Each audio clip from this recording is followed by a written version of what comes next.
nikafungua mlango, kuingia ndani nikafunga mlango. Kukaa dakika mbili, nasikia kitu inafanya ndani ya shimo. Nikafikiria ni pusi maanguka ndani, nikasema hapana, nikashika roho. Nikasema acha nitoke nje nifungue mlango nisimame kwa mlango mpaka nihakikishe ni pusi ama ni nini. Nikasikia ni nduru ya mtoto. Nikasema acha nitoke nje niite mwenye ako karibu aone. Mimi ndio mwenye niliingia ndani ya choo, kweli nilikuta mtoto ndani amefunikwa na kinyesi. Imebaki tu ni kichwa tu peke yake. Sasa ndio na hii wadudu wenye wanaitwa mamonyo hii ndio ilikuwa imejaa mpaka kwa mdomo. Sasa ndio nikaanza kutotoa, nikatoa, nikashika mkono mtoto, nikainua juu. Basi mwenye alikuwa juu nikamwambia niteremshie ndoo niweke yeye ndani. Nikaweka yeye ndani. Lakini alikuwa amebakia mahali kidogo.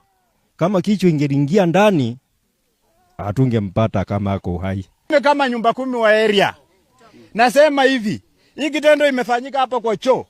Ni mbaya sana. Nataka kutembea nyumba kwa nyumba. Mimba hii kama ulikuwa na mimba tutachua. Na ukiwanga na tumbo kubwa na imepoa, sijui ni njama nini utasema. Utasema. Nikafungua mlango, kuingia ndani nikafunga mlango. Kukaa dakika mbili, nasikia kitu inafanya ndani ya shimo. Nikafikiria ni pusi maanguka ndani, nikasema hapana, nikashika roho. Nikasema acha nitoke nje nifungue mlango nisimame kwa mlango mpaka nihakikishe ni pusi ama ni nini. Nikasikia ni nduru ya mtoto. Nikasema acha nitoke nje niite mwenye ako karibu aone. Mimi ndio mwenye niliingia ndani ya choo, kweli nilikuta mtoto ndani amefunikwa na kinyesi. Imebaki tu ni kichwa tu peke yake. Sasa ndio na hii wadudu wenye wanaitwa mamonyo hii ndio ilikuwa imejaa mpaka kwa mdomo.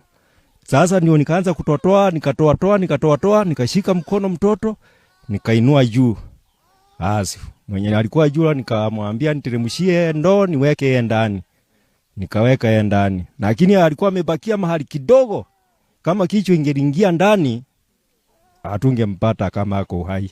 Kama nyumba 10 wa area. Nasema hivi.